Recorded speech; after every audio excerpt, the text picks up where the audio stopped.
자, 오늘 본문은 우리가 굉장히 좀 오랜만에 모여서 예배를 드립니다. 그쵸?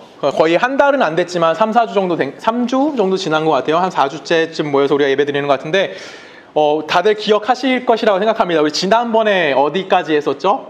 지난번에 나누었던 얘기, 안식일 얘기하면서 이 안식일에 대해서 우리가 하나님이 우리에게 공급해 주시는 것이 무엇이며 우리가 그 안식을 누리기 위해서는 어떻게 살아야 되는지 좀 고민을 했던 적이 있었어요. 기억하시리라 믿습니다. 오늘 본문은 이제 그 안식일 율법을 하나님이 주신 이후에 이제 이스라엘 백성들이 어딜 가게 되냐면 이제 그들이 이제 하나님이 하나님이 가라고 한 시내산을 향해서 걸어가는 여정이 나오게 됩니다. 그 여정 중간에 그들이 이제 마실 물이 없는 거예요. 마실 물이 없으면 당연히 뭘 할까요? 모세와 여호와 하나님을 향해서 원망하기 시작합니다. 그래서 하나님께서 그 원망 소리를 들으시고 어떻게 하시냐면 모세에게 지팡이를 가지고 반석을 두드려라. 그래서 반석에서 뭐가 나옵니까? 물이 나오게 되고 그들이 가지고 있는 문제를 해결하게 되어졌다에 대해서 간단하게 이야기하면 이런 이야기를 다루고 있는 것이 바로 오늘 성경의 이야기입니다. 근데 성경에서 이 문제에 대해서 어떤 결론을 내리고 있냐면 우리 7절 말씀 같이 한번 읽어볼까요? 여러분 나눠준 그거에 있어요. 7절 말씀 같이 읽습니다. 시작.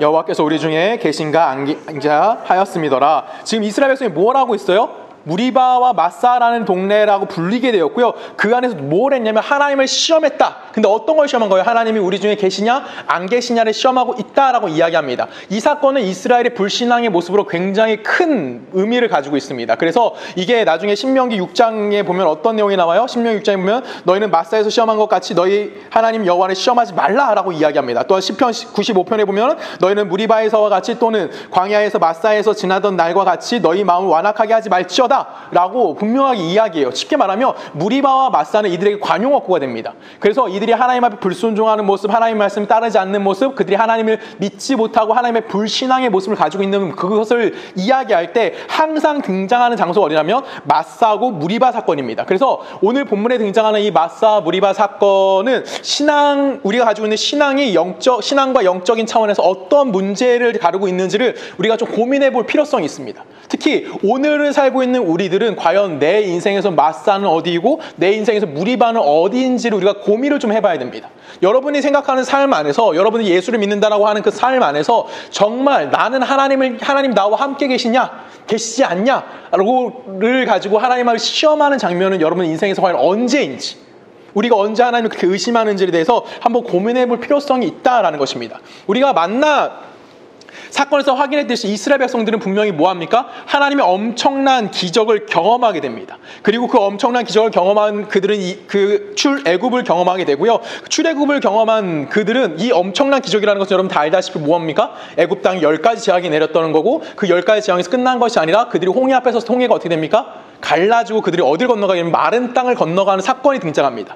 그래서 이들은 놀라운 기적을 경험하고 그들은 하나님의 약속의 땅인 가나안을 향해서 지금 걸어가고 있는 것입니다. 근데 지금 이들이 처해 있는 현장이 어디냐라는 것이죠. 지금 이들이 있는 곳이 어디입니까?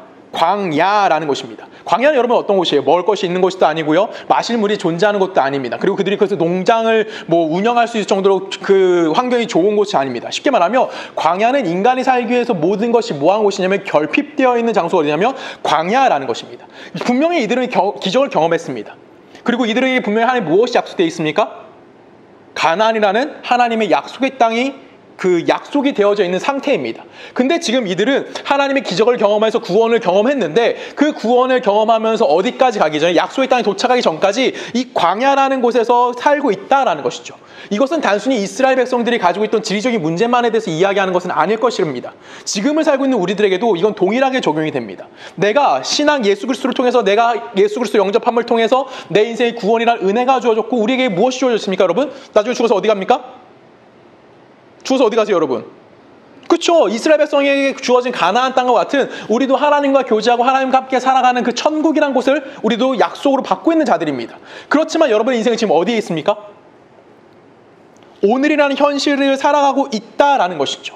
우리는 분명히 구원의 은혜도 있고요. 구원의 감격도 가지고 있습니다. 그리고 분명히 우리가 도착해야 될 목적지가 어디인지도 분명히 알고 있고 그것이 우리에게 허락되어 있다는 사실조차도 인정하고 있는 자들입니다. 그런데 그곳에 도착하기 전에 우리는 지금 뭐하고 있는 겁니까? 이 광야라는 현실을 살아갈 수밖에 없는 것. 쉽게 말하면 이스라엘은 광야라는 곳을 걸어가고 있었고요. 오늘은 여러분은 어디 살아가고 있냐면 오늘이라는 현실을 살아가고 있다는 겁니다. 즉 이스라엘 백성들이 경험하고 있는 광야는 오늘날로 이야기하면 무엇과 동일한 걸까요? 오늘날로 이야기하면 여러분들의 삶이에요. 내가 구원받은 이후에 내가 하나님 나라에 가기 전까지의 삶, 이 삶은 과연 어떻게 우리들에게 주어지고 있느냐라는 것입니다. 지금 이스라엘 백성들 같은 경우는 하나님이 우리를 구원해내셨냐, 목적하신 곳으로 정말 우리를 데려가시겠느냐라는 근본적인 의심을 하고 있는 거예요. 그들이 뭐라고 얘기합니까? 하나님이 지금 여기 우리와 함께 계시냐, 계시지 않느냐라고 이야기하고 있다는 거예요. 지금 이들은 과연 하나님은 우리를 구원하셔서 약속의 땅인 가나안 땅에 보내실 수 있는 분일까? 아니 그 하나님이 지금 우리와 함께하고 계실까? 라고 근본적인 의심을 갖고 있는 거예요. 왜 그럴까요? 이들은 직접 봤어요. 이들은 그 애굽 땅 10가지 재앙이 내리는 걸 봤고요. 이들은 하나님 홍해를 가르시는 걸 봤다고요. 그들 직접 목격했어요. 정말 하나님의 위대함을 경험했던 자들입니다. 이 위대함을 경험하고 하나님의 놀라운 기적을 경험했고 그들은 이제 뭘 갖고 있는 거예요? 그럼 하나님 주실 땅에 대해서 엄청난 기대를 갖고 있는 거예요. 와, 하나님이 우리가 그 포로되었던 그곳에서 이렇게 엄청난 능력을 가지고 우리에게 행하셨다며 정말 우리를 구원해 내셔서 도착해서 우리에게 주시겠다고 약속한 그 가나안은 어떤 것이었는 거예요? 분명히 애국보다 더 좋은 곳이어야 한다는 거죠. 그런데 지금 이들은 어디에 있다고요? 광야에 있어요. 그러면 이거 순서적으로 생각해 볼까요? 애굽이에요. 하나님의 기적을 경험했어요. 그리고 주어질 땅이 분명히 보여요. 그러면 이 광야라는 곳은 어떤 곳이어야 될까요? 이 광야라는 곳은 애굽과 그 다음에 가나안 사이에서 중간이지만 이 중간도 뭔지 모르게 가나안과 비슷한 위치로 점점 다가가야 한다는 거예요. 그래서 연속성이 있어야 되는 거예요. 근데 지금 이스라엘 백성들은 뭘 못 느끼는 걸까요? 이 연속성이 끊어집니다. 내가 애굽에서 하나님의 능력을 경험했고 그 놀라운 능력이 무엇인지 아는데 이제 내가 가나안을 향해 바라가고 있는데 내가 쭉 따라 일직선으로 쭉 가야 되는데 이게 갑자기 밑으로 뚝 떨어지는 느낌이 드는 거예요. 연속성이 끊어지는 겁니다.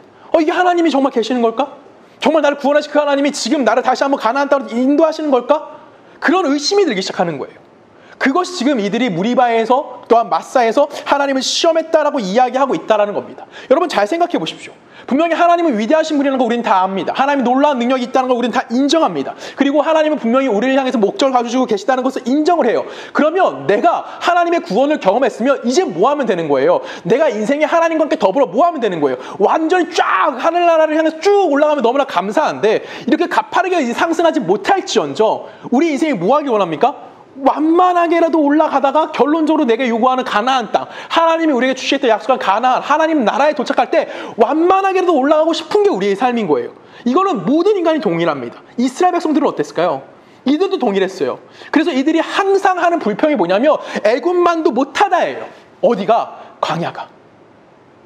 그래서 내가 하나님이 나를 우리를 광야에 보내주셨고 이 광야에서 정말 하나님이 우리와 함께 계신지 의심하고 있다라는 거예요. 여러분들은 어떠십니까? 여러분 예수 믿고 삶이 좀 괜찮으셨습니까? 여러분의 마음에 구원의 확신을 가지시고서 정말 예수 믿고 내 삶이 좀 좋아지셨습니까? 이렇게 질문을 던진다면 여러분은 어떻게 대답하시겠어요?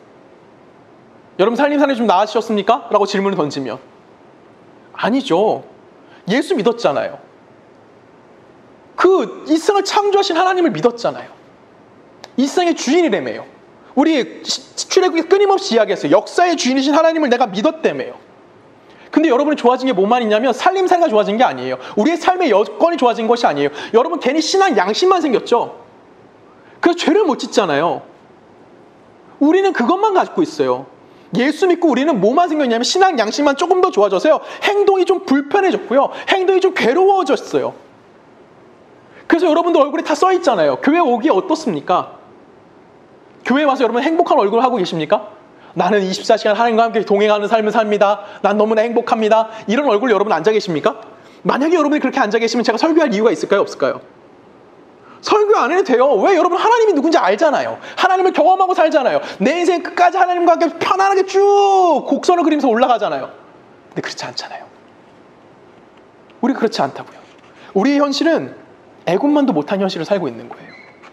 오히려 세상의 노예로 살고 있을 때보다 우린 뭐 하고 있는 거예요? 더 못한 모습으로 살고 있다고요. 왜 그럴까요? 이거는 우리가 출애굽이라는 지금 우리가 보고 있는 출애굽기에 대해서 너무나 좀 잘못된 시각을 갖고 있기 때문에 이런 게 좀 있을 수 있어요. 왜 그러면 출애굽기라는 그 성경의 제목만 보면 어떤 내용인 것 같아요, 여러분? 출애굽기에서 뭘 강조하는 것 같습니까? 기본적으로 딱 느낌이 그거 같지 않아요? 이스라엘 백성이 뭐 했어요? 애굽에서 400년 동안 포로 생활했고요. 포로 생활하다가 그들이 너무나 불쌍하고 너무나 힘드니까 하나님이 영웅인 누굴? 모세를 보내셨고요. 그 모세가 영웅적인 행위, 애굽 땅 10가지 재앙을 나누고, 그 다음에 지팡이로 홍해를 가르고, 불기둥이 나오고, 구름기둥이 나오고, 이런 엄청난 기적을 해서 그들이 이스라엘 백성 하나님이 구원해내셨습니다. 그리고 그들은 놀라운 경험을 했습니다. 세상에 정말 경험하지 못한 엄청난 일을 경험했고요. 그들은 세상에서 가장 강력했던 애굽이라는 나라를 멸망시키고 그들은 탈출했습니다. 라는 생각으로 우리는 뭘 보냐면 출애굽기를 보고 있는 거예요. 그래서 출애굽기에서 정말 우리에게 하고자 하는 이야기를 너무나 많이 놓쳐요. 출애굽기에 여러분들이 하고 싶은 얘기가 뭘까요? 출애굽기는 똑같아요. 지금 우리가 했던 얘기 답니다. 출애굽기는 무슨 얘기를 하고 있는 거냐면 이스라엘 백성을 구원했어. 그리고 이스라엘 백성에게 내가 가나안이라는 약속의 땅을 허락했어. 예요. 그런데 지금 너희는 어디에 있어? 그 약속의 땅에 가기 위해서 뭘 하고 있는 거예요? 하나님의 인도하심으로 너희는 광야라는 땅을 살아가고 있다라는 겁니다. 그리고 광야에서 어떤 일들이 벌어지고 있는 거예요? 그들이 하나님을 어떻게 의심하고 하나님 앞에 어떤 실수를 하고 하나님 앞에 어떤 모습으로 다가가는지, 그럼에도 불구하고 하나님이 그들을 어떻게 인도하시는지에 대해서 이야기해 주는 것, 그것이 무엇이냐면 바로 출애굽기에서 우리들에게 설명해 주고 있는 내용입니다.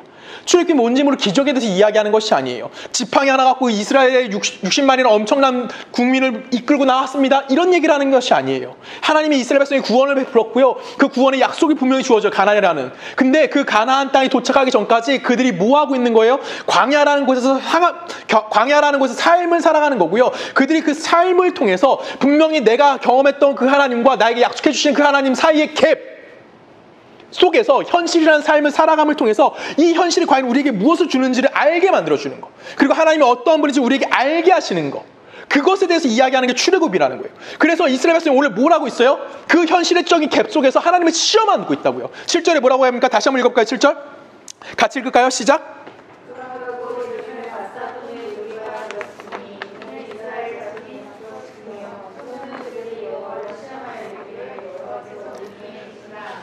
자, 여호와를 뭐 한대요? 시험하대요, 이르기를.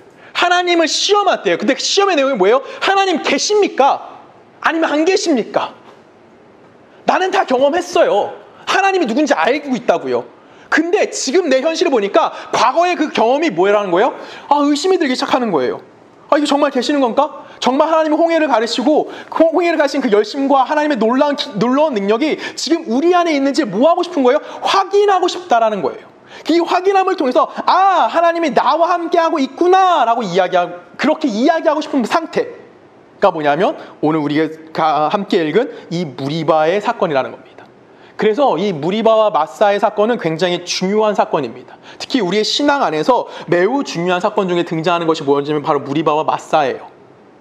여러분, 우리는 계속 한 몇 주 동안 그 만나에 대해서 이야기를 했습니다. 만나는 분명히 하나님의 신적인 영역이라고 말씀드렸어요. 그렇죠? 하나님의 신적인 능력에 의해서 이스라엘 백성이 주어진 겁니다.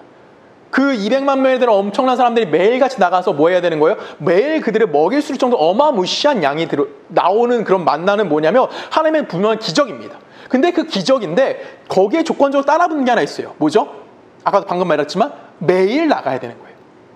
매일 나간다는 것은 누구의 삶이 들어가는 겁니까? 이스라엘 백성이 그들이 현실 속에서 뭐 하는 거예요? 자연 법칙 속에 들어가야 하는 거예요. 아침에 눈을 떠서 나가서 그걸 걷어들여 와야지만 그들에게 주어지는 거예요. 일상적인 삶이라는 거예요. 그들은 분명히 하나님의 기적도 있지만 만날 통해서 모르는 거예요. 자연 법칙도 있는 거고요. 일반 법칙 속에 그 하나님의 놀라운 능력이 뭐 한 겁니까? 녹아져 들어 있다는 것을 우리에게 이야기하시는 거예요. 즉 하나님은 몸 안에 존재하시지 않는다? 초월적인 능력에만 존재하시는 것이 아니라 일반적인 모든 삶의 영역에 하나님이 존재하고 계시다라고 얘기하는 거예요. 그래서 여러분들의 모든 삶 순간순간에 누가 함께 있다고 얘기했죠? 하나님이 함께하고 있는 거예요. 여러분 삶에서 어떤 한 순간도 마이너스 되는 순간이 하나도 없다고요. 왜? 구원받은 이후의 모든 삶은 하나님의 분명히 초월적인 능력이 여러분들과 함께하고 있지만 일상적인 모든 순간에도 뭐 하고 계시다?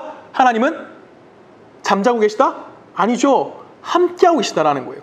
그래서 내가 좌절하거나 내가 뭐 잘 되거나 내가 뭐 아프거나 내가 건강하거나 이 모든 순간에 누가 존재하는 거예요? 하나님이 존재하신다라는 거예요. 그래서 내 삶은 뭐 하고 있다고 이해하는 거예요? 손해보는 것 없이 하나님이 약속해 주신 가나안 땅을 향해서, 아니면 우리가 지금처럼 얘기하면 하나님이 우리를 만나 주실 천국을 향해서 내 삶을 뭐 하고 있는 중이에요? 걸어가고 있는 중이기 때문에 내가 좀 실수할지라도 그 실수는 뭐다? 우리 인생의 실패가 아니라 하나님이 함께하는 순간이다라는 거예요. 그래서 내 생각엔 실패일지 모르지만 하나님의 입장에서는 전혀 실패가 아닌 하나님의 삶의 여정 중에 한 부분이라는 겁니다. 그것이 하나님의 통치라는 거예요. 그것이 하나님의 간섭이다라고 우리에게 이야기해 주셨다는 거예요. 그것이 우리가 만난 사건을 통해서 우리는 끊임없이 한 3, 4주 동안 만나를 돌아가 보면서 이 얘기를 했어요. 하나님 분명히 그렇게 계시는 분이에요. 초월적인 분에도 계시지만 일상에서도 분명히 우리와 함께하고 계신 분이 하나님이라는 거예요. 근데 이들이 물이 없어요. 그리고 다시 한번 뭘 하기 원하는 거예요? 다시 하나님을 초월적인 힘을 갖고 옴을 통해서 하나님이 계신지, 하나님의 자기 증명함을 강요하게 되는 장면이 이 무리바와 마사의 사건이라는 겁니다. 그래서 무리바와 마사는 우리가 동일하게 느끼는 거예요. 내가 하나님을 향해서 열심을 다해서 기도를 합니다. 하나님 내 피로를 채워주시고요. 하나님 내가 궁핍한 거를 하나님 끊임없이 돌려주십시오 라고 이야기하는 거예요. 근데 그게 어떻게 드러나야 되는 거예요? 일상적으로 뭔가 모르게 분명히 증명될 수 있는 어떠한 것으로 증명되길 원한다는 거죠. 그래서 내가 세상 사람들이 이야기하고 싶은 거고요. 세상 사람들에게 뭔가 내가 하나님 믿는 자라고 이야기하고 싶은 거. 하나님 이런 신적 능력을 갖고 계신 분이 나와 함께하고 있다는 것을 자랑하고 싶은 거. 그것이 어디예요? 성경에서는 지금 뭐라고 얘기하는 거냐면 무리바와 마사에서 불신앙의 모습으로서 우리에게 설명하게 해주고 있다는 겁니다. 우리도 이렇게 되는 거예요. 여러분 인생의 무리바와 마사는 언제일까요? 내 삶에서 언제가 무리바일까요? 내 삶에서 언제가 마사일까요? 내가 언제 하나님의 신적 능력을 우리에게 요구할까요? 우리가 평상시에는 그러지 않아요. 그렇죠? 여러분 인생 잘 생각해 보세요. 우리가 언제 하나님을 평상시 하나님 당신의 절대적인 능력이 내게 필요합니다 라고 얘기하십니까? 아니잖아요. 우리 인생에서 하나님이 언제 필요하십니까? 내가 꾸준히 하나님 앞에 뭐합니까? 열심을 내고 열심을 다해 갑니다. 우리가 하나님을 믿음을 통해 예수 그리스도를 영접함을 통해서 우리 삶에 어떤 게 생기기 시작하는 거냐면 이제 하나님을 인식하기 시작한 삶을 살기 시작하는 거예요. 분명히 하나님을 믿은 자가 부자가 될 수도 있고요. 하나님을 믿은 자가 뭐 건강할 수도 있어요. 그런 사람들도 그런 은혜가 분명히 존재하긴 합니다. 그렇죠? 근데 우리 보편적으로 생각해 보자라는 거예요. 우리가 보편적으로 생각했을 때 여러분 인생에 하나님 믿고 내가 경제적으로 좀 여건이 좋아졌습니까? 아니면 여러분 하나님 믿으시고 여러분 건강이 여러분 허락되어져 있나요? 아니면 여러분이 하나님을 믿고 여러분들이 정말 내가 교회 나와 열심히 봉사했는데 내가 원하는 대학 다 가셨습니까? 내가 원하는 직장에 취업들을 하셨습니까? 아니면 내가 원하는 삶의 모습을 살아가고 있습니까? 아니죠. 우린 끊임없이 뭐합니까? 세상 사람들과 똑같이 경쟁해야 되고요. 세상에 갖고 있는 고민들 그대로 가지고 살고 있고요. 내가 어려움도 가지고 살고 있고요. 한숨 쉬는 삶을 살고 있어요. 이 삶은 우리가 누구랑 똑같은 거예요? 세상과 다르게 하나도 없이 똑같이 세상 사람들과 살아가고 있다고요. 그 세상 사람들과 똑같이 살아가는 그 어려움 속에서 나는 누굴 갖고 있는 거예요? 여호와 하나님 볼 수 있는 시각을 갖고 있어요. 그래서 나는 누구에게 기도하는 거예요? 하나님 나의 필요가 이것입니다 라고 끊임없이 기도하는 삶을 사는 거예요. 삶을 살고 기도하고 또 하고 또 하고 또 하고 합니다. 그리고 우리는 어디서 도착하는 거냐면 무리바에 도착해요. 그리고 거기서 폭발하는 겁니다. 하나님 이건 해주셔야죠. 내가 얼마나 당신을 향해서 열심을 다했는데, 내가 얼마나 오랜 시간 당신을 향해서 기도했는데, 내가 얼마나 많은 것을 당신에게 헌신했는데 이번 한 번만은 내 편이 되어주셔야 되지 않습니까? 정말 당신이 살아계신 것을 나에게 확인시켜 주셔야 되지 않습니까? 라고 들이대는 것. 이것이 무엇이냐면 이게 무리바에서의 이스라엘의 모습인 거고요. 여러분의 삶에서 기도의 순간에 나오는 이 하나님 앞에 대항? 뭐라고 표현하는 게 편할까요? 뭐 하나님 앞에 대드는 거. 하나님 더 당신 계십니까? 라고 의심하는 거. 그 하나님이 살아계신 걸 증명해달라고 이야기하는 거. 요 현장이 어디냐면 무리바라는 거예요. 우리가 무엇을 놓치는 걸까요? 우리가 무리바에 도착했을 때 우리는 무엇을 놓치냐면 광야라는 그 현실을 하나님이 우리를 위해서 준비해서 쓴 과정이라는 것을 놓치고 있다는 거예요. 이스라엘이 구원받았어요? 광야에 40년이 누가 필요한 거라고 그랬죠? 하나님이 필요하신 시간이라고 얘기했어요. 이스라엘의 범죄함 때문에 40년 동안 그들이 방황한 것이 아니라 하나님이 이스라엘에게 당신을 보여주기 위해서 40년의 시간이 필요했다고 말씀드렸어요. 그렇죠? 그 40년의 시간은 하나님이 뭐 하는 거예요? 광야라는 시간을 하나님이 이스라엘 위해서 준비하신 과정이라는 거예요. 그리고 과정이 하나님의 손길 안에 있음을 놓치면 안 되는 거예요. 근데 우리는 하나님의 손길을 어디에만 놓고 싶냐면 기적에만 놓고 싶은 거예요. 구원이라는 놀라운 역사에만 놓고 싶은 거고, 아니면 내가 하나님 나라라는 엄청난 그런 우리가 경험하지 못한 신앙의 엄청난 고백, 이런 것 확신 속에서 뭐만 놓고 싶은 거예요? 하나님을 거기에만 두고 싶은 거예요. 그리고 오늘이나 현실은 하나님이 나에게 준비해 주신 사실이라는 것, 하나님이 나에게 간섭하고 있다는 것, 하나님이 내 삶에 동행하고 있다는 사실을 인정하지 않는 거죠. 왜? 내 삶은 달라지지가 않으니까요. 내 삶은 끊임없이 뭐하고 있어요? 갈등하고 있고요. 내 삶은 끊임없이 누군가와 경쟁하는 삶을 살고 있고요. 그러다 보면 내가 누군가와 싸우다 보면 불신앙의 모습도 보이고요. 그러니까 이 순간에 내가 누구와 함께하고 있지 않다고 생각하는 거예요. 하나님이 나와 함께하고 있지 않다라고 생각하는 거예요. 근데 여러분들 예수 그리스도를 믿음을 통해서 하나님 나라 이미 허락되어 있다고요. 예수 믿고 천국. 여러분 다 아시는 얘기잖아요. 그렇죠? 이걸 부인할 사람은 없다니까요. 예수 믿고 천국은 맞는 말이에요. 근데 예수 믿고 천국까지 가는 그 중간에 있는 걸 우린 너무 짧게 보죠. 우린 너무 순간적으로 이렇게 예수 믿고 천국, 예수 믿고예요. 그 고가 우리는 너무 힘든 현실을 살고 있는 거예요. 근데 이 현실 속에서 우리는 뭐 하고 있는 거예요? 하나님에 대해서 뭐 하는 거예요? 경험해 가면서 하나님이 어떠한 분인지를 우리 끊임없이 뭐 하는 겁니까? 알게 만들어 주시는 거죠. 우린 그 시간을 통해서 하나님에 대해서 고민하게 만들어 주는 거예요. 근데 우린 뭐 하는 거예요? 거기서 끊임없이 하나님 앞에 당신이 정말 하나님이십니까? 당신이 정말 살아계십니까? 당신을 향해 하나님을 향해서 회의하고 하나님 앞에 대드는 모습이 나오는 겁니다. 우리 시편 말씀 하나 같이 읽어볼까요? 시편 119편입니다. 같이 읽을까요? 주의 말씀 119편 105절. 주의 말씀은 내 발의 등불이요 내 길의 빛이니이다. 지금 이거는 제가 따로 풀어줄 필요 없죠. 이걸 갖고 뭐 히브리어를 어떻게 써요? 굳이 이런 얘기할 필요 없잖아요. 저도 몰라요. 근데 보면 이 말은 뭐가 딱히 필요해서 주의 말씀은 뭐래요? 내 발의 등이구나, 내 길의 빛이구나 라고 얘기해요. 그러면 잘 생각해 보십시오. 지금 이 시인이 119편의 시인이 지금 뭐라고 얘기했냐면 주의 말씀은 이라고 얘기해요. 그리고 그것이 무엇이 된다고요? 내 발의 등이래요. 그 주의 말씀이 없었을 때는 내 발에 등이 있었다는 얘기야, 없었다는 얘기야? 없었다는 얘기예요. 그 다음에 뭐예요? 내 길의 빛이다라고 얘기해요. 그럼 주의 말씀이 없으면 내 발에 빛이 있다는 거예요, 없다는 거예요? 갈 길이 보인다는 거, 안 보인다는 거예요? 안 보인다는 거. 쉽게 말하면 지금 이 시인은 뭐에 대해서 얘기하냐면 전제 조건을 달고 있는 거예요. 그러니까 내가 주의 말씀을 갖고 있지 않았을 때, 내가 아무것도 존재하지 않았을 때 나는 어디로 갈 수 있는 방향성도 없고요, 내가 어디를 바라봐야 되는 분별력도 없고요, 내가 어떻게 해야 될지 모릅니다 라는 전제가 깔려 있는 거예요. 그 전제를 깔고 지금 이야기하는 게 뭐예요? 109편 105절인 거예요. 119편 105절인 거예요. 그래서 주의 말씀은 이제 주의 말씀이 있으니까 내 발이 뭐가 되는 거예요? 등불이 되는 거고요, 내 길의 빛이다라고 고백할 수 있다라는 거예요. 이 전의 삶은 어땠다는 거야? 내가 도저히 방향성 없는 삶을 살았다는 거죠. 내가 아무것도 모르는 삶을 살았다는 거예요. 내가 정처 없이 흩어지는 삶을 살 수밖에 없었다고 이해합니다. 이걸 좀 더 쉽게 119편으로 그 앞절로 좀 읽을까요? 119편 71절 한 절씩 교독할까요? 고난당한 것이 내게 유익이라 이는 이로 말미암아 내가 주의 율례들을 배우게 되었나이다. 고난당하는 것이 뭐라고요? 유익이래요. 왜 유익이래요? 그쵸? 율례가 뭐예요? 법도예요. 그쵸? 119편 105절에 나오는 법도예요. 그게 율례예요. 그러니까 여호와의 율례, 여호와의 법도 같은 말이에요. 쉽게 말하면 내가 고난 속에서 뭘 배웠다는 거예요? 내가 고난 속에서 내가 하나님의 말씀 없이 살아갔던 그 순간이 어떤 거냐면 고난의 순간이라는 거예요. 근데 그 고난의 순간 동안 내가 뭘 배웠다는 거예요? 내가 하나님의 율례, 하나님의 말씀, 하나님의 법도를 배웠다고 이야기하는 거예요. 그 고난이 그래서 내게 무엇이 주어진다고 얘기하는 거예요? 내게 유익이 된다라고 얘기하는 거예요. 이걸 좀 쉽게 얘기해 볼게요. 여러분, 이거는 이제 성경적인 신앙을 벗어나서 한번 생각해 볼까요? 모든 인간은 자유해지고 싶어요. 그쵸? 모든 인간 자유로운 삶을, 이거 일반적으로 얘기하는 거예요. 신앙을 배제시킵시다. 이제 여러분, 무엇으로부터 자유해지고 싶습니까? 무엇으로부터 자유해지고 싶어? 수아야. 회사. 그쵸? 뭐로부터 자유해지고 싶어요? 지혜야. 돈. 다른 지혜야. 똑같죠? 지연아. 그쵸? 전사님. 돈이요.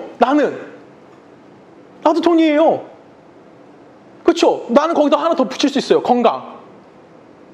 내가 아프니까. 모든 사람 다 똑같은 거예요. 그렇죠. 그래서 거기서 자유해지고 우리 거기서 자유로움을 느끼게 되면 그걸 우리 뭐라고 표현하죠? 뭐 이제 성경적 얘기를 좀 붙인다면 구원받았다고 얘기할 수 있는 거예요. 모든 인간은 자기가 겪고 있는 고난인 거, 자기가 겪고 있는 어려움, 자기가 부족한 부분에 대해서 뭘 하고 싶으냐면 자유해지고 싶은 거예요. 그것이 어떤 사람은 경제적인 거, 우리 뭐 거의 다 경제적인 걸 하지만 어떤 사람은 좀 배움일 수도 있고요. 어떤 사람은 사람과의 관계일 수도 있는 거예요. 여기서 내가 자유해짐을 통해서 이제는 내가 좀 더 편안한 삶을 살고 싶습니다라고 이야기하는 거예요. 그래서 내가 이제는 억눌려 있던 이제는 내가 구원을 받아서, 여기서 말하는 구원은 신앙적인 구원이 아니에요. 그 어려움 속에서 내가 건짐을 받아서 이 건짐 속에서 내가 뭐 하고 싶은 거야? 이제는 자유롭게 살고 싶은 거죠. 근데 그 자유로움이 그 구원이라고 이야기하는 그것이 도착하는 곳이 어디냐는 거예요. 어디 도착할 수밖에 없어요. 어디 도착하죠? 내가 돈이 많아졌어요. 그럼 나 뭐 하는 거야? 통장을 열어보면서 뭘 느낄 수밖에 없는 거예요? 내 만족이에요. 자기 만족에서 끝나는 거예요. 거기에는 어떠한 거를 만들어낼 수 있는 그런 거 존재하지 않고요. 단지 뭐만 하는 거예요? 남과 비교하는 거예요. 내 차가 쟤보다 좋아. 내 차가 얘 거보단 괜찮은 것 같아. 쉬운 예로 들어볼게요. 고지혜랑 조성은이랑 차가 똑같아요. 그쵸? 자, 이제 우리 자랑하기 시작하는 거예요. 나 풀옵션인데. 너는? 나도 풀옵션인데요? 너 몇 년씩이야? 2000 몇 년씩이야? 내가 지워버렸어. 그럼 고지혜 뭐 하는 거예요? 자기 만족 누리는 거예요. 아니겠지만 쉬운 예로 이렇다라는 거예요. 뭐만 할 수 있냐면 우리는 남과 비교하는 거예요. 그래서 남보다 뭐 하는 거예요? 내가 조금 더 우월하구나. 남보다 내가 좀 뭐 하는 거예요? 내가 좀 더 가졌구나. 내가 남보다 좀 더 좋은 삶을 살고 있구나. 그런 걸 통해서 남을 끊임없이 뭐 하는 거예요? 비교함을 통해서 그 사람을 죽이는 자리밖에 가는 것이 인간의 만족이라는 거예요. 인간은 내가 자유해지고 싶은 거는 다 누군가 비교하는 거예요. 그렇지 않아요? 주변에 사람이 하나도 없다 칩시다. 내가 통장에 빵원 있어요. 무슨 문제가 있어? 근데 누군가 나타났어. 통장을 보여주는데 100원이 들어있어. 그럼 난 얼마나 벌어야 돼? 110원 벌어야죠. 어떤 사람은 인서울 했어. 나는 경기도권에 학교 나왔어. 그럼 뭐 해야 돼? 난 다시 공부해서 인서울 해야죠. 인서울에 또 비교하는 거예요. 어떤 놈은 여기 한양대 나왔어. 근데 어떤 놈은 저기 위에 있는 연대를 나왔다 칩시다. 어떻게 될까요? 더 공부해야지. 비교하는 거. 비교함을 통해 뭐만 남기는 거예요? 인간의 우월감. 내가 너보다 우월해라는 인간의 이기적인 모습. 자기에게 자기만의 유익이 될 수 있는 그 어떠한 것, 자기의 본능에만 충실하게 따라갈 수밖에 없는 뭔지 모르는 짐승과 동일한 모습. 그 모습밖에 인간이 요구하는 자유에서는, 구원에서는 그것밖에 나오지 않는다는 거예요. 그것이 인간이라는 거예요. 제가 얼마 전에, 여러분 이 영화 보셨는지 모르겠는데 보기를 추천드릴게요. 좀 비싸요. 10,000원 주고 봤어요. IPTV에서. 지푸라기라도 잡고 싶은 짐승들이라는 영화가 있어요. 제가 전도연을 좋아해서 봤어요. 진짜 안 보고 싶었는데, 너무 비싸서 안 보고 싶었는데 전도연이 어떻게 연기했는지 너무 궁금한 거야. 그래서 봤어요. 이 내용은 간단해요. 어떤 사람이 찜질방에 돈가방을 발견합니다. 그리고 돈가방을 가지고 서로 그 돈가방을 차지하고 싶은 짐승들이 달려드는 거예요. 그래서 그 돈가방을 갖고 있음을 통해서 내 삶의 반전을 이루고 있다. 가난한 자도 쫓기는 자도 다 그런 거예요. 이 돈가방만 있으면 내 삶이 달라질 거야. 이걸 내가 차지하자. 그것을 끊임없이 달려가요. 그래서 그 안에 보면은 살인도 나오고요, 거짓도 나오고요, 사기도 나오고요, 진짜 무서운 장면도 많이 나와요. 그런데 그 안에서 그걸 보면서 무섭다는 생각보다는 정말 저 사람도 너무 처절하게 사는구나. 그 생각이 너무 많이 들었어요. 이 감독이 누구냐면 김용훈이라는 감독인데, 그 사람이 인터뷰에서 이렇게 얘기했어요. 돈 앞에서는 어떤 악행도 서슴지 않고 현실 앞에서 부도덕을 정당화하며 짐승이 되어가는 인물들을 보여주지만, 그럼에도 불구하고 누구에게든지 일어날 수 있는 가능성이 있는 평범한 이야기를 다루기 때문에 캐릭터들의 절실함을 온전하게 전달하려고 노력했다라고 얘기해요. 맞아요. 다들 너무 절실해요. 그 돈이 너무 필요한 사람들처럼 느껴져요. 그것이 꼭 있어야 될 사람들처럼 느껴져요. 근데 결론적으로 그 영화 속에서 뭐 할까요? 마지막에 전도연이 그 돈가방을 차지해요. 그리고 그 대합실에서 칼 맞아서 죽어요. 그 돈가방은 대합실 창고에 있어요. 보관함. 인간은 어쩔 수 없다라는 거예요. 그걸 따라간다고 그걸 통해서 무언가를 이뤄낼 수가 없는 자들이라는 거죠. 인간이 무언가 할 수 없다라는 거예요. 이건 세상에서 분명히 우리에게 얘기해 주는 거예요. 이건 하나님 얘기를 하는 것도 아니에요. 성경 얘기를 하는 것도 아니에요. 세상은 그걸 인정하고 있고 세상은 그렇게 흘러갈 수밖에 없음에 대해서 세상이 얘기한다고요. 인간이 무언가 할 수 없다라는 거예요. 인간이 노력한다고, 인간이 무엇을 그 가치를 추구한다고 할지라도 그것이 결론적으로 만들어낼 수 있는 것밖에 없다? 짐승처럼 자신의 본능을 쫓아갈 수밖에 없는, 누군가의 비교함을 통해서 내가 더 우월해지고자 하는 욕심밖에 남지 않는, 인간의 본성밖에 남지 않는 것. 그 본성 때문에, 그 인간성 때문에 누가 개입하시는 겁니까? 하나님이 우리의 인생에 개입하는 거예요. 인간이 스스로 무언가 해결해낼 수 없기 때문에 하나님이 그 자리에 찾아와 주시는 겁니다. 그 찾아와서 우리를 어디로 인도하시는 거예요? 광야로 인도하시는 거예요. 구원을 베풀어 주시고요. 하나님이 누군지 알게 하시고요. 이제는 그 광야라는 현실 속에서 우리가 무엇을 알게 만든 거냐면 하나님의 사람으로서 내가 어떻게 살아야 되는지, 쉽게 말하면 내가 하나님의 그리스도의 장성한 분량에 이르기까지 뭐 하는 겁니까? 자라가게 만들어 주는 거, 나를 성장시켜 주시는 거. 그래서 분명히 뭐라고 말씀하셨습니까? 하나님이 사람이 뭐로만 사는 것이 아니다, 떡으로만 사는 것이 아니고 뭐로 사는 것이다? 하나님의 말씀으로 산다라고 하는 거예요. 왜 말씀이 떡보다 우선일까요? 왜 말씀이 떡보다 우선이에요? 하나님이 우리를 그렇게 만든 존재라는 거예요. 우리의 존재성은 뭐라는 거예요? 하나님의 말씀을 따라가는 거. 쉽게 말하면 여러분 창세기에서 하나님이 여러분을 어떻게 만드셨죠? 하나님의 형상대로 만든 자들이에요. 하나님의 형상대로 만든 귀한 창조물이라고요. 이 창조물인 우리가 단순히 배부른 거면 만족하면 사는 존재일까요? 하나님이 그런 존재로 우리를 만드신 걸까요? 하나님의 형상이 그냥 날 배불러요 라고 말하는 그 존재일까요? 거기에서 끝나는 걸까요? 아니에요. 우리는 어떤 존재냐면 하나님의 영광을 드러내는 존재고요. 하나님을 찬양하는 존재들이에요. 그래서 하나님 우리가 어떻게 우리에게 광야라는 거 허락하시는 거 뭐냐면 단순히 너희가 배부르고 너희들이 부족하지 않는 삶을 사는 것에만 끝나는 존재가 아님에 대해서 알게 만들어주시는 거예요. 여러분, 하나님께서 이스라엘 백성 광야에서 뭐 하게 하셨다고요? 신발을 뭐 하게 하셨다고요? 떨어지지 않게 하셨다고요. 옷이 낡게 안 만들으셨다고요. 의식주를 공급해줬다고요. 그들의 부족함 없는 삶을 살게 만들어주셨다고요. 너희들 필요해? 경제적인 게 필요해? 먹을 게 필요해? 다 공급해줬잖아요. 광야에서. 그러면서 그들이 뭘 깨닫게 만드시는 거예요?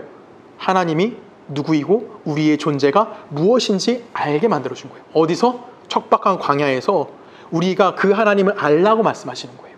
그 하나님의 말씀으로 여러분의 삶을 채우라고 말씀하시는 거예요. 그래서 우리는 하나님 말씀에 뭐 하는 자들이 되는 겁니까? 하나님 말씀 알기에 하나님 말씀에 순종한다라고 이야기해요. 우리는 근데 여기서 또 오해가 우리는 생겨요. 내가 하나님의 말씀을 채워진 삶을 살았고 하나님 말씀 순종했어. 이거를 우리는 조금 더 멋있는 말로 뭐라고 하죠? 좀 멋있는 말로 헌신. 나 하나님께 헌신했어. 우리 대표적으로 미안하지만 수아야. 수아가 엄청난 헌신을 하죠. 그렇죠? 주일 1부부터 나와가지고 반주하죠. 금요일 나와서 반주하죠. 수요일 나와서 반주하니? 수요일은 반주는 없구나. 수요일 날도 나와서 앉아있어야 되죠. 큐티할 때. 엄청난 헌신 아니에요? 우리는 이렇게 생각해, 헌신을. 헌신을 뭐라고 생각하냐면 내가 하나님 앞에 뭔가 쓸모있는 존재가 되어져 가는 것. 우리 끊임없이 이렇게 하나님을 생각해요. 그래서 하나님께서 일상을 채워주시고 내게 그 하나님에 대한 답을 찾게 만드시고 내 인생이 좀 하나님 앞에 이제 들려줄 수 있는 상태가 되어진 상태. 그래서 나는 뭐가 필요하다는 얘기예요? 남들보다 좀 더 가져야지만 내가 하나님 앞에 헌신할 수 있다고 생각하는 거예요. 왜? 끊임없이 난 뭐만 생각하냐면 하나님 앞에 내가 쓸모있는 존재가 돼야 된다고 생각하는 거예요. 내가 좀 있어야지만 내가 하나님 앞에 헌신할 수 있다고 생각하죠. 그래서 내가 경제적으로 좀 좋아야 되고요. 내가 취업돼야 되고 사회적인 지위도 좀 가져야 돼요. 그리고 나서 내가 하나님께 헌신하겠습니다라고 얘기해요. 보통 목사님이나 전사님들이 여러분에게 주일학교 헌신 좀 해라고 하면 보통 여러분들 굉장히 겸손한 표현 뭐라고 하죠? 제가 아직 부족해서요. 엄청 겸손해요. 이럴 때만. 우리는 그 안에 무엇이 깔려있냐면 내가 아직은 돌아봤더니 세상과 비교해봤더니 내가 뭐와 다르지 않은 거야. 세상보다 나은 게 하나도 없는 거예요. 하나님 앞에 쓸모있는 존재가 안 된 것 같아. 내가 좀 가지고 있어야지. 내가 좀 여유가 있어야지. 내가 좀 안정적인 삶을 살아야지. 그래야지 내가 하나님 앞에 쓰임받을 존재라고 착각한다라는 거죠. 그래서 내가 헌신할 수 있다고 생각하는 거예요. 근데 하나님은 여러분들이 쓸모있는 존재가 되길 원하실까요? 하나님 여러분 쓸모있는 존재가 되기 원치 않으십니다. 하나님은 여러분들이 하나님의 자녀가 되는 걸 원하시는 분이세요. 하나님은 여러분들에게 세상을 변화시키라고 하지 않으세요. 하나님은 세상과 역사를 들어서요, 여러분들을 변화시키시는 분입니다. 우리는 그 세상과 역사에 들어서 우리를 변화시키는 구원의 여정 속에서 살아가는 거예요. 그래서 길이 보이지 않을 수도 있고요. 지금 가는 길이 좋은 건지 나쁜 건지 솔직히 알 수 없습니다. 그냥 우리는 광야 같은 척박한 삶만 살아가고 있어요. 근데 그 척박한 삶 속에서 우리는 뭘 채워가는 겁니까? 내 삶에 하나님의 말씀으로 채워가는 공간이 어디라고 얘기하는 거예요? 그게 광야인 겁니다. 그래서 그 공간에서 우리는 뭘 경험하는 거냐면 하나님을 경험하고 내가 그리스도인으로서의 삶에 성장하는 모습을 갖게 되는 거예요. 그것을 가져야지 우리는 어디 가는 거예요? 흔히 말하는 천국에 가는 거예요. 흔히 말하는 하나님 나라에 갈 수 있는 자들이 되는 거예요. 우리 마태복음 같이 읽어볼까요? 마태복음 25장입니다. 한 절씩 교독합니다. 31절. 인자가 자기 영광으로 모든 천사와 함께 올 때에 자기 영광의 보좌에 앉으니라.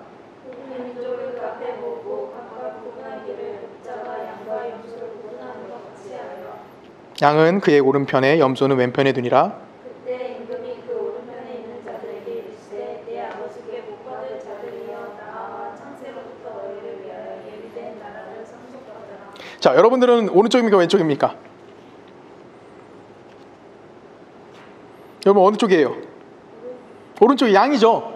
그렇죠? 여러분 양이에요. 양은 뭐한 자들이에요? 34절에 보면은 아버지께 복받을 자들이여 나와 창세로부터 너희를 위하여 예비된 나라를 상속받아. 이게 어디예요?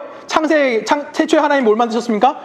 에덴을 창조하셨죠. 그 에덴 하나님 나라예요. 그 하나님 나라를 상속받을 너희들이여 라고 얘기하는 거예요. 여러분은 오른쪽에 있는 자들이에요. 자, 우리가 구원받은 자들이 오른쪽에 있는 양이에요. 근데 이 양들이 하나님 앞에 예수님한테 그래요. 우리가 뭐 했다고요? 우리 한 게 하나도 없는데요? 우리는 당신에게 뭔가 한 것도 없어요. 그랬더니 그 임금이 뭐라고 얘기합니까? 40절에 임금이 대답하여 이르되 내가 진실로 너에게 이르노니 너희가 여기 있는 형제 중 지극히 작은 자 하나에게 한 것이 곧 누구에게 한 것이다? 내게 한 것이다 라고 얘기해요.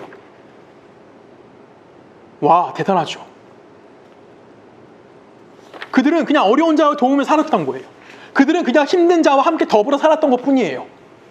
그랬더니 뭐 했대요? 그게 나에게 한 거라고요. 그게 나와 함께 한 거라고요. 그리고 왼편에 있는 자들에게도 하나님이 저주를 하면 임금이 저주를 해요. 그리고 니들이 어려울 때 날 돌보지 않았어? 니들이 어려운 나와 함께 하지 않았어? 라고 했더니 이번에는 왼쪽에 있는 자들이 뭐라고 얘기했을까요? 우리가 언제 그들을 돌보지 않았냐고. 우리가 언제 가난한 자에게 도와주지 않았냐고. 우리가 언제 연약한 자들을 도와주지 않았냐고. 그때 임금이 뭐라고 얘기합니까? 45절 46절 같이 읽어볼까요? 같이 읽습니다. 시작.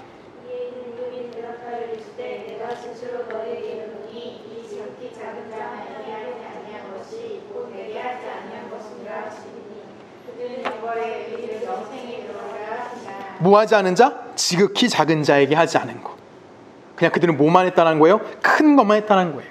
신앙은 이런 싸움하는 거예요. 우리가 신앙인이라 하면서 세상에서 어떤 삶을 사는 거냐면 내가 이런 싸움 하는 거예요. 작은 것에 충성하는 삶을 살고 있느냐. 시간 공간 속에서 하나님이 주어지는 시간, 그 오늘이라는 시간을 오늘이라는 그 시간을 끊임없이 하나님께 뭐 하는 거예요? 드려지는 거예요. 만나의 기준은 며칠이었어요? 하루예요. 그 하루를 하나님께 드리냐 드리지 못하냐의 싸움을 끊임없이 하고 있는 거예요. 내가 매일 하나님께 바치느냐, 내가 매일의 삶을 하나님 앞에 드릴 수 있느냐 없느냐, 이 싸움을 끊임없이 하는 거. 그것이 뭐 하는 거냐면 예수 믿는 우리들에게 살고 있는 삶이라는 거예요. 그것은 누구에게 주어지는 겁니까? 내가 가지고 있는 모든 환경과 내 주변에 있는 모든 이웃들 앞에서 네가 뭐 하냐? 예수 믿는 자냐? 그렇지 않는 자냐? 라는 질문을 던지는 겁니다. 그 질문 앞에 여러분들 뭐라고 대답하시겠어요? 아까 얘기했듯이 내가 준비되어 있지 않아서요? 내가 부족해서요? 제가 아직 부족했기 때문에? 내가 아직 취업하지 못해서요? 제가 아직 결혼을 못했네요? 제가 아직 뭘 못했어요? 그래서 못하겠어요. 우린 그러고 있지 않습니까? 하나님이 여러분이 모세라고 하지 않습니다. 하나님 여러분 엘리야가 되라고 하지 않아요. 모세가 엘리야든 모세든 그거는 우리가 할 일이 아니에요. 그건 하나님이 그들을 통해서 그렇게 일하신 것뿐이지, 하나님은 누구에 관심이 있냐면 여러분 한 사람 한 사람에게 관심이 있으신 겁니다. 그리고 여러분 한 사람 한 사람을 통해서 뭐 하시는 거예요? 우리가 불평하고 있는 그 환경들, 그 현실들, 내가 어려워하고 있는 거, 그 어려운 현실 속에서 동일하게 뭐라 하라고요? 네가 너의 옆 사람에게 하나님의 사람으로서 구별되어져 있느냐 없느냐를 요구하시는 것. 그것이 광야인 거고요. 그것이 우리 그리스도인들의 삶이어야 되는 겁니다. 우리가 신앙에 실패하는 이유는 딱 하나예요. 뭐냐면 작은 일에 충성하는 것, 그것에 대한 가치를 너무 하찮게 여기고 있다는 거죠. 내가 무언가 하나님께 쓸모있는 존재가 되길 끊임없이 드러내는 거예요. 그래서 그 쓸모있음은 뭐만 한 겁니까? 세상에서 인정받는 것, 세상에 보여줄 수 있는 것. 그래야지 내가 뭐 할 수 있다? 하나님의 자녀로서의 역할을 할 수 있다라고 얘기해요. 어르신들이 이런 기도 많이 해요. 요즘 여러분들은 그런 기도 안 하겠지만 어르신들이 이런 기도 많이 해요. 하나님, 제가 저 사람, 예를 들면 그거예요. 제 누나를 전도하고 싶어요. 근데 전도하려면 최소 저 누나보단 잘 살아야죠. 하나님, 제가 저 옆에 살고 있는 저 옆집 사람을 전도하고 싶어요. 그럼 하나님, 내가 최소 저 사람보단 나아야죠. 우리 가족이 저 옆집보다는 평안해야죠. 거기에서 우린 뭐 하는 겁니까? 우린 하나님의 존재성에 대해서 의심하기 시작하는 거예요. 왜? 나는 그렇게 하고 싶은데 그렇게 안 되잖아요. 정말 하나님이 나와 함께 계시는 건가? 하나님 지금도 개입하고 계시는 건가? 지금도 내 삶에 간섭하고 계시는 건가? 내 삶을 정말 하나님 나라라는 곳에 완성이라는 그 길로 내를 인도하고 계시는 건가? 라는 끊임없는 의심을 하게 되는 거예요. 그 의심 속에서 우리는 뭘 할 수 있게 되냐면 하나님의 자녀로서의 삶을, 하나님의 자녀로서의 삶, 자녀됨의 삶을 스스로 뭐 하는 거예요? 포기하고 있는 거예요. 그리고 우리는 뭘 쫓아갑니까? 세상의 경제적인 것, 지위적인 것 따라가는 거예요. 솔직히 제가 여러분들이 얼마나 잘 사는지, 얼마나 똑똑한지, 얼마나 많은 지식을 갖고 있는지, 얼마나 어렵게 살고 있는지 솔직히 자세하게 몰라요. 우리는 근데 뻔히 그냥 어떤 사람은 좀 부자일 수 있어요. 여기서도. 그렇죠? 어떤 사람은 저처럼 좀 가난할 수도 있어요. 어떤 사람은 건강한 사람일 수도 있고, 어떤 사람은 공부를 많이 한 사람일 수도 있고, 어떤 사람은 정말 공부 하나도 못한 사람일 수도 있어요. 그냥 우리는 그 삶을 사는 거예요. 또 나중에 한 10년 지나서 어떤 사람은 굉장히 신분이 높은 사람이 될 수도 있고요. 어떤 사람은 굉장히 신분이 낮은 사람으로 살아갈 수도 있어요. 근데 중요한 게 하나 있어요. 여러분이 있는 그 모든 현장에서는, 모든 현실에서는 누가 존재하냐면 이웃이 존재하고 있다는 거예요. 여러분이 판자촌에 살든지 아니면 여러분들이 타워 팰리스에 살든지 여러분 혼자 사는 게 아니에요. 그들과 동일한 조건에 사는 거예요. 그렇죠? 판자촌에도 이웃은 존재하고요. 타워 팰리스에도 이웃은 존재해요. 근데 그 동일한 조건 속에서 여러분 뭐 하셔야 되는 거예요? 그들과 다른 사람으로 사시는 겁니다. 그럼 어떤 사람이에요? 하나님의 사람으로 살라는 거예요. 하나님의 사람은 어떤 사람이냐면 달동네에서 타워 팰리스로 이사가는 사람이 아니에요. 성경 어디에도 하나님 믿으면 가난하게 살던 사람이 부자가 됩니다라는 얘기 안 나와요. 성경 어디에도 하나님 믿으면 아프던 사람이 건강해집니다라는 얘기 안 나와요. 하나님을 믿으면 하나님의 사람으로서 노릇을 하는 사람이 되는 거예요. 우리는 그걸 뭐라고 얘기하는 거냐면 신앙이라고 이야기하고요. 우린 그것을 무엇이라고 하냐면 우리가 얻은 구원이라고 얘기하는 거고, 우린 그것을 무엇이라고 하냐면 하나님의 인도하심 속에서 살아가는 인생이다라고 이야기할 수 있는 겁니다. 여러분들은 그 자리로 찾아오는 거예요. 여러분은 그 자리로 초청받아져 있는 자들인 거예요. 그럼 우리 안에 무엇만 남게 되냐면 하나님의 자녀로서의 책임이 남는 거지 하나님의 자녀로서의 불평이 남는 게 아니라는 거예요. 여러분 그 삶을 책임지는 사람이 되는 거예요. 본문에 나타나는 무리바 사건과 본문에 나타나는 마사의 사건은 우리가 내게 주어진 구원에 대해서 다시 한번 고민해 봐야 되는 겁니다. 그리고 오늘이라는 현실이 내게 주어질 영광과 어떤 연관선상에서 있는지를 고민하셔야 되는 거예요. 오늘 하나님은 여러분들과 뭐하고 계십니까? 여러분들과 함께 하십니다. 오늘 하나님은 구원받은 여러분들과 손잡고 지금도 여러분들의 삶을 인도해 준다는 걸 깨달으셔야 되는 겁니다. 그래서 오늘 삶은 여러분들이 무엇입니까? 매우 중요한 시간인 겁니다. 삶이 고통스러울 수 있습니다. 내가 사이가 안 좋을 수도 있고요. 내가 좀 몸이 피곤할 수도 있고요. 내가 경제적인 압박을 느낄 수도 있어요. 근데 이런 모든 환경이 사실상 가장 중요한 하나님과 함께 어딜 가는 과정입니까? 하나님이 목적하신 하나님 나라에 가는 과정 중에 있다라는 거죠. 그렇기 때문에 여러분들은 그리스도인으로서 살아야 될 책임감을 가지시는 겁니다. 그 인식을 가지고 있으면 여러분 남들과 비교하는 게 아니에요. 우리의 남아있는 인생을 가지고 뭐 하는 겁니까? 하나님에 반응하는 사람을 사는 겁니다. 근데 그 반응이 우리에게 무엇이 돌아올까요?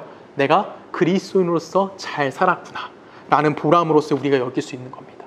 그것이 우리 삶에 주어지는 승리인 거고요. 우리 인생이 그런 삶을 살 수 있게끔 하나님이 인도하고 계심을 잊지 않기를 주님의 이름으로 간절히 부탁드립니다. 우리 함께 기도하십니다.